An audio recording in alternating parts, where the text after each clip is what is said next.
And all the questions are going to be put forth by Casey, who's prepped them. And I want to say and compliment each one of these candidates on their candidacy for coming here tonight. If I'm not mistaken, this is the first in-person debate that's actually going to be broadcast live. I know that they had their Zoom debate on KOAT that you guys did, and there was a, kind of the recorded debate. This is actually the first debate that's going to be live. So our debate tonight for the Republican primary gubernatorial debate of New Mexico, we discussed all the rules of the debate with the candidates backstage. There will be 2 minutes for each and every question. We drew names to determine who will go first, and whoever leads first with their opening statements will also go last with their closing statements. We will be, yes, whoever goes first opening statements will go first with the closing statements. We're going to go opening statements at this time. Mayor Maharg. Good evening, everyone. Buenos dias, Nuevo Mexico. I'm Ethel Maharg, and I am the 3-term mayor of the Village of Cuba. I'm currently serving as the executive director of Right to Life Committee of New Mexico, where I've served for the pro-life community for 10 years right now. I am the only candidate that has executive branch experience. I have worked with the federal government, with the across states, in the Roundhouse, with the county commission, and of course, local government. I intend to end the corruption that is in this state, and I'm going to use my veto power to do so. And I'm going to see to it that God is honored and life is respected once more. I'm going to see to it that our voter rolls are cleaned up and that every single legal vote counts. Immigration, if you come here illegally, we're going to send you out promptly. No questions asked. We're also going to see to it that our schools are brought up to the place that they need to. I'm going to create a bilateral commission to help our schools get to the top of where they need to be. I'll remind the candidates and update the audience. Each question will get 2 minutes to respond. If you attack another candidate, the candidate will have 1 minute to respond. If your name's invoked, you will also have 1 minute. If it goes back and forth, it will go to 30 seconds, and eventually we will have to cut it off and move on to other subjects. For our first question, we are turning to, of course, crime. According to the FBI data, the 2019 homicide rate in Albuquerque broke records, reaching an astonishing 80 homicides for the year. Last year, in 2021, we shattered that record with 117 killings and secured Albuquerque's spot on the FBI's list of top 10 most violent, dangerous cities in America. Under the leadership of Governor Michelle Lujan Grisham and our mayor, Tim Keller, we are on track for an even more violent year this year. If elected as governor of New Mexico, what will you do to address the rampant crime plaguing our state? Mayor Maharg, if elected as governor of New Mexico, what will you do to address the rampant crime plaguing our state? Well, I agree with Commissioner Block. We do have to secure the border. We have to see to it that the criminal element that is coming across, and not everybody that is there is a criminal, but there is a lot of crime that is coming there. And also there is fentanyl coming across that is killing. It's the #1 killer of adults from 18 to 45 years of age. We also need to see to it that we quit being sanctuary cities for everything that is going on in this state. We harbor criminals, we harbor drug addicts, druggists, and so we need to stop that. We do need bail bond reform, so those officers, when they are putting them in jail, those criminals are not coming out the other end, which is happening right now. Our officers are demoralized right now. We do not have enough officers on the beat. We have to see to it that we have enough officers, that they are trained, that they have the proper equipment that they need to do their jobs. We also need to engage in community policing, folks, because this is all of our problem. It is not just the police problem, it is all of our problem. So we need to engage further as a community, because it's going to take all of us. We also need to help as officers. We need to engage more officers that are on the streets, because more crimes are caught on the streets than they are anywhere else. And our judges, we have 4 good ones right now. We need to see to it that they get into office. 2 Supreme and 2 appellate judges. Let's see to it that they get into office so that we can have someone that we can count on that can back us up and can back our officers up. So we need crime. And then, as the great theologian Francis Schaeffer said, when you fail to protect the most vulnerable of all, that's anyone that's vulnerable, you start down a slippery slope. We are there. It is time that we clean up our act and get where we need to get back to, the principles that made this country great. Thank you so much. Border security was mentioned multiple times in those responses, and so it's very fitting that's our next subject. In 2020, U.S. Customs and Border Patrol, the CBP, reported 450,000 migrant border crossings encounters at the U.S. southern border. In 2021, that figure quadrupled to 1.7 million encounters, breaking all previous records. Additionally, the former acting ICE director, Tom Homan, said that CBP is underreporting the problem because they are no longer officially counting the aliens who show up at a port of entry. What will your future administration do to address the border security crisis?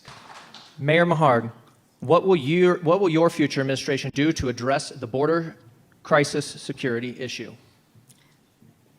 I'm going to hire Greg Zanetti to do that. He's the expert, you know. Frankly, I'm really good at that. That is one of my character traits, that I have the ability to really spot really good talent. So, you know, it is foolish to think that one person knows everything. So truly, it would be in the best interest of our state to get the experts in that. Yeah, I do believe strongly that we have Texas and we have Arizona, and they have both secured their borders. So leaving a great big gap in the middle, and it's coming here. The thing is, the border doesn't just have crime, it also has one of the greatest lifters of COVID numbers in the past that we had had. There were over 800,000 undocumented young people that came across the border that tested positive for COVID. So we need to see to it that we secure every aspect of that, because it isn't being taken care of. Now, the cost of treatment for, and I agree with you, we do have to count the cost, but it's already costing us, folks. For every person that is addicted to fentanyl or any of the other drugs that are coming across, it takes at least $20,000 per quarter per person. That means that it's about $100,000, close to $100,000 per person that is being treated. So it's flooding our medical treatment centers as well. So we need to secure the border because it's already costing us. We're going to have to find a way. Oil and gas, we need to open the floodgates for oil and gas, because that can secure the monies that we need to be able to fund the border. But we all need to work together. And like I said, we do need to hire the experts, and I'm willing to do so. And so he would be part of my cabinet. Thank you. Next, we'll be moving on to COVID. In April of this year, the National Bureau of Economic Research rated and ranked each state's COVID response based on economy, education, and death rate. New Mexico's ranking was among the worst, ranking 48th in the nation for COVID response, only narrowly outperforming New York, Washington, D.C., and New Jersey. According to the state reporting as of May 17th, 2022, so 2 weeks ago, New Mexico is among the top 10 deadliest states for COVID, reaching 364 deaths per 100,000 residents, despite being the fifth least densely populated state in the country and having some of the strictest lockdown and masking policies in the nation. So here's the question. Mayor Maharg, with Governor Michelle Lujan Grisham's COVID response in mind, what would you have done differently in response to COVID-19? Besides everything, yes.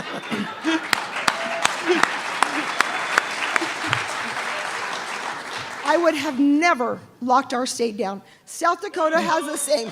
They have the same demographic that we do here. They never locked their doors, not one time. I certainly would have never locked our churches and our schools down. And I would have provided every bit of care that people needed, that they had to get. Let me tell you, in October, my husband and I both got COVID, and we were very, very ill. When we went to the hospital, you know what kind of treatment we got? None. When we came back and we find out, because we had to go to Texas to get better. And when I came back, I asked a doctor, and I said, what is the protocol for COVID in our state? And he said, there is none. There is no protocol. So what I would do is I would see to it, because we walked in and for $2.67, they gave me antibiotics. They gave my husband just a little bit more, and within 1 day, we were better. Right. They need to have all the proper medication that they need. Everybody that is testing positive must walk out with the things that they need. They must have either their ivermectin, I know that's a crime to say that, but ivermectin, which it works, and then also they must be able to choose not to go to the hospital, not be shot up with remdesivir, which we know is another deadly drug that hurt many and killed many people. I would be against all those things. I would see to it that every single person that has COVID gets the medical treatment that they need. We would not have had near the deaths that we had. And the other thing is this, is that nobody would have had to die alone. That itself was criminal. So with me as governor, you're going to have an open state, no masks, no mandates, no mandate for vaccines, no mandates for masks, none of it. We are going to educate the public, let them know what is going on, and trust that the people here know better and how to take care of themselves. Thank you.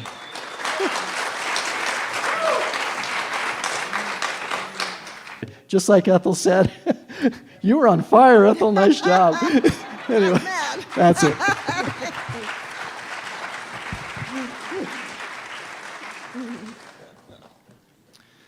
Next, we'll be discussing small business and the economy. Prior to the pandemic in 2017, small businesses in New Mexico employed over 54% of the private workforce, according to the statistics of U.S. business from the U.S. Census Bureau.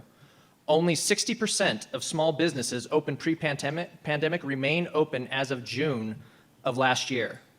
What is the biggest hurdle for small businesses in New Mexico, and how will you revive our small businesses? Mayor Maharg. I was a small business owner. I've actually owned several small businesses. And let me tell you, it hurt me a lot because when I was mayor of Cuba, I was the queen of economic development because I knew that jobs were life for those people. In fact, the economic development that I created 16 years ago is still there working for the people there. It's still creating jobs for the people there. So the small businesses, they lost everything. Small businesses are the backbone of any economy. In fact, 44% of it drives the economy throughout the entire nation. So I was really upset the fact that we had lost so much. I'm very much for small businesses, that they would thrive. We need to give our small businesses tax credits, not bring in Hollywood elites and give them the money. Give the people that were here, that creating the wealth, the money that they deserve. We need to bolster up our farmers and ranchers because they also produce a lot of the wealth that is coming here and the small businesses. As far as schools, we need to bolster the trades. I had a trade, that was my business. I had a trade, and in that business, and I also have a degree in business administration, but my trade always brought me more money than my business degree. So I'm very much for bolstering the trades in our state. Go into the schools when they're young so that when they come out, they can have a turnkey business when they come out of school, and that they can already start their jobs without having to go into debt. So I am very much in favor of small businesses because they are what makes our nation go. So thank you so much.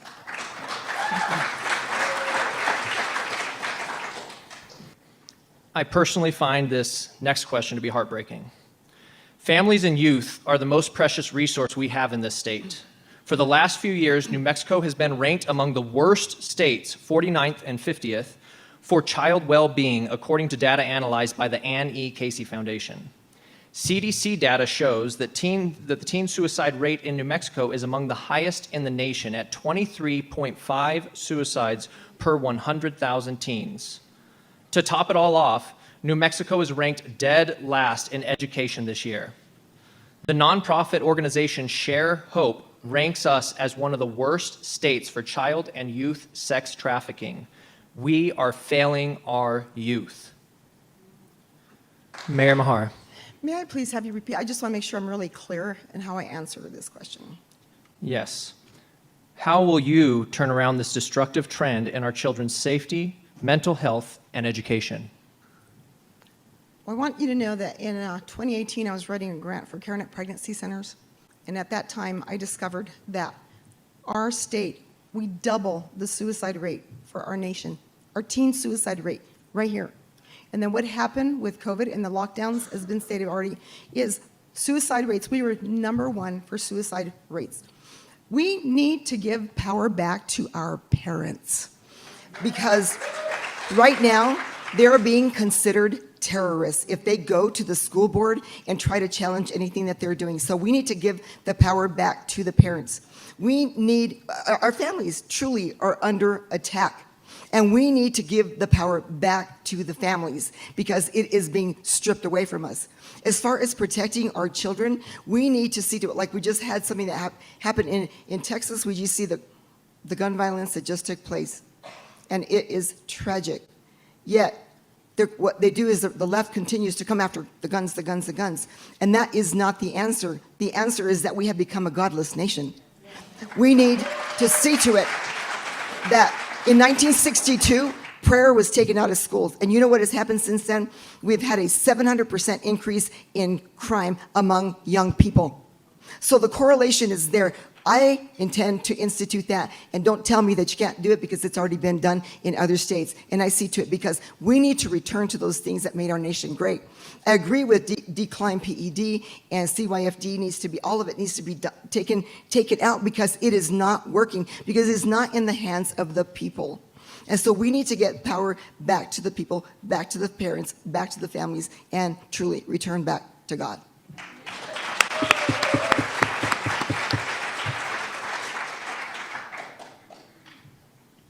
During the pandemic, New Mexico students were sent home for remote learning. Parents soon discovered that the New Mexico Public Education Commission, the PEC, is pushing critical race theory in our K-12 schools. This was disguised under programs such as social emotional learning, SEL, culturally linguistic responsive instruction, CLR, and equity councils, which are required in every school district and charter school in the state. These are the same programs that are being used to push the sex and gender confusion ideology starting in elementary school. Mayor Maharg. I also intend to ban critical race theory, and you can't tell us it's not being done because it just got done in Florida. So we're going to follow suit, and I'm going to go and visit Governor DeSantis and find out exactly what he did. Folks, I have walked into rooms with parents, and kids were studying on the tablets and on their computers, and their teacher said, oh, your parents there, they can't be in there or you're going to get in trouble. So I also saw my granddaughter and her teachers and the things that they were telling her, and they were also indoctrinating her, and I thought, I don't think so. Gus, get over here. Deal with this teacher right now, because parents, you need to get in there and take care of your kids. We need to get back to reading, writing, arithmetic, true history of our country, and the Constitution, folks. It is a sad truth that immigrants that come here, they migrate to the United States of America, know more about this country than we do. I took 100 constitutions to my grandkids' school, and I said, get them there and make sure that parents read them. Because, folks, it's all of us. We're all guilty. And I have a program on my contract with New Mexico. Go to my website. You're going to see to it that parents are fully engaged with their kids' school. No more of this pushing the parents away. That the parents will be able to lead their children. Also, we're going to see to it, because we do have choice in our school, in our state. We do have choice. But the money isn't following the kids. The money is following the school, the public school. There was over $300 million that was given to schools from the oil and gas industry. My question always is, what happened to it? Because these kids were not in school. And while they were being indoctrinated. So for me, we need to go back to the things that made this country great. Reading, writing, arithmetic, true history of our country, get back to the Constitution. And we also need to realize that our country was built on biblical principles, and they need to do that. And again, prayer wouldn't hurt.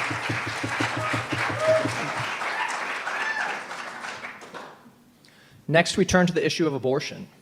With Roe v. Wade being overturned at the Supreme Court, the decision on the question of abortion is being fully returned back to the states.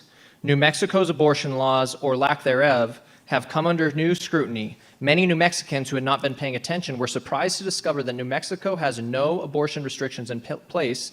Our state is and has been the late-term abortion capital of the nation.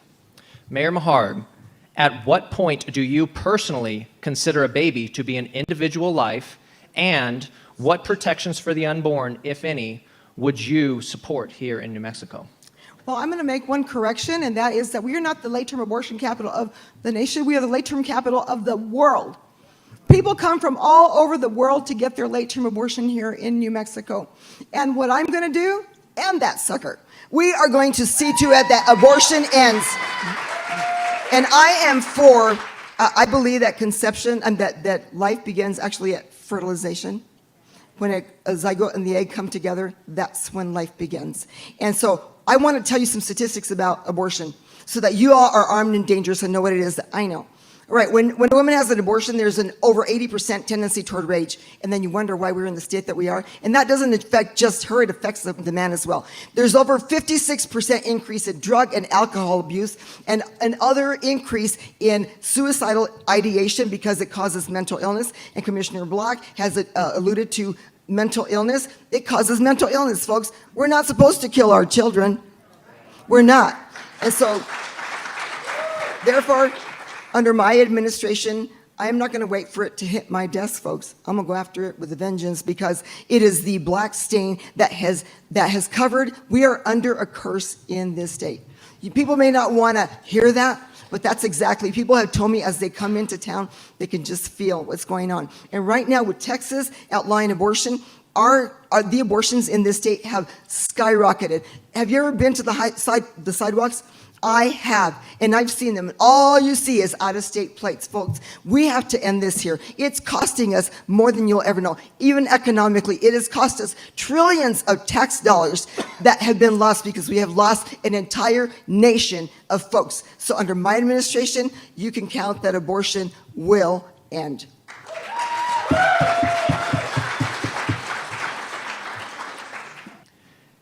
In light of the horrific school shootings in Uvalde, Texas, many New Mexico Democrats are calling for stricter gun control.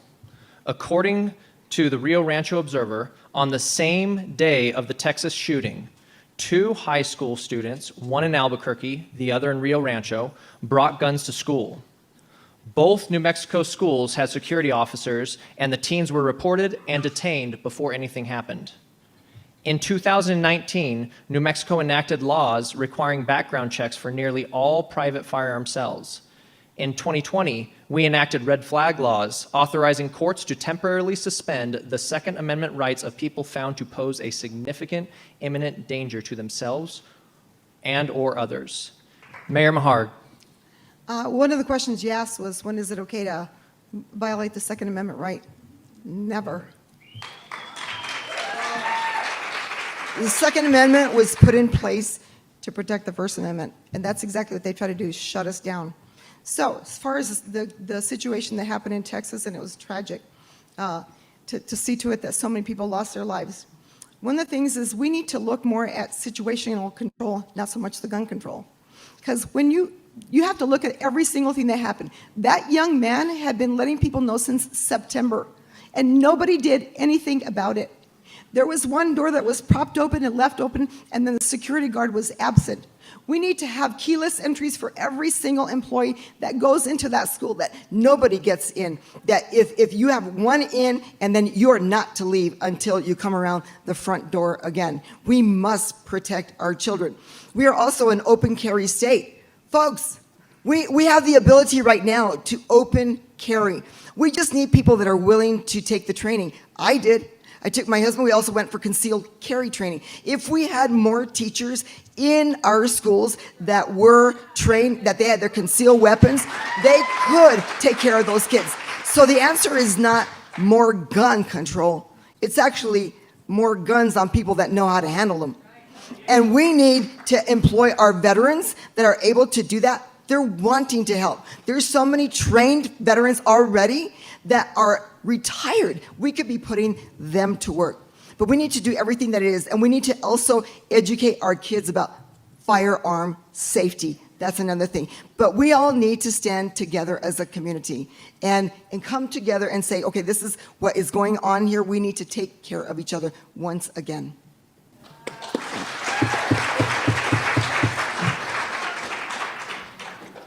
For the final question, we turn to election integrity. In the wake of the 2020 election, many across the nation were left questioning the integrity of our election systems and even the election results. Currently, in Santa Fe, and Santa Fe County, all poll workers are required to be vaccinated without any exemptions, religious, health, or otherwise. Although poll watchers, challengers, and observers do not have the same vaccination requirements. So, I'll point out, there are even some gubernatorial candidates here tonight that would not be qualified to be a poll worker in Santa Fe County based on this information.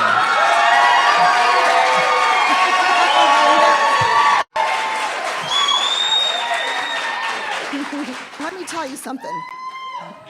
In 2020, when the candidates were running for office, I was up and down the corridor as executive director of Right to Life Committee of New Mexico with all the candidates that were running. There was 102 very principled pro-life candidates, and everywhere they would call me, I would go.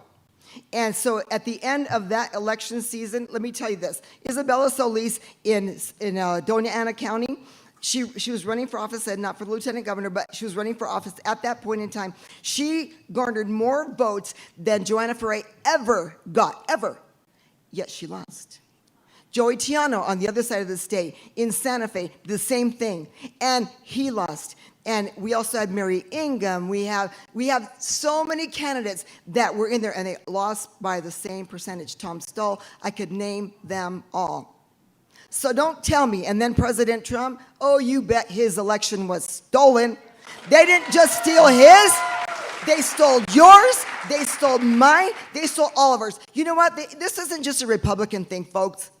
This is a Republican, Democrat, all of ours. They stole our elections, and they have tried to censor us, to keep us quiet, to say that it didn't happen. Nonsense. I witnessed it. Diana Vargas was another one. She was in there, and she was running. They were running hard, yet their votes were taken from them. But you have to understand that the votes wasn't just taken from the candidate. It was taken from you, because you're the one that cast them. So I intend to see to it that we have paper ballots. Let's go back and do things the way we used to. And the other thing is, vote on June 7th. That eliminates more of this lack of the fraud. So we're telling people, vote on June 7th, vote in person, do everything you can, bring everybody. And when people tell me my vote doesn't count, and I said, you're right if you don't vote. Get yourself out there and vote on June 7th. Do it in person. Thank you.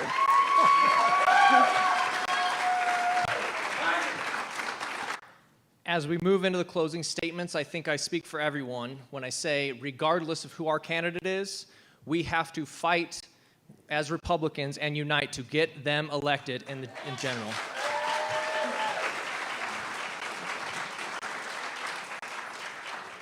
Each candidate will have 1 minute for their closing statements. Mayor Maharg. Yo soy Nueva Mexicana. Folks, I'm born and raised here. I love my state. This isn't a stepping stone for me to go to Washington. I don't want to go to Washington. I want to stay right here. Last year, my daughter left for Texas because of New Mexico.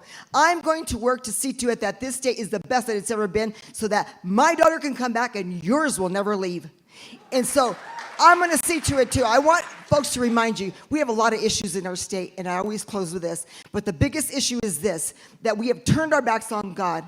We say it's okay to murder children in the womb, and it's not. And now assisted suicide. We forgot that this country was built on biblical principles, and we let our Constitution be trampled on by shutting down our schools and our churches. I intend not to ever let that happen again, because I love my state. Vote for Ethel Maharg on June 7th.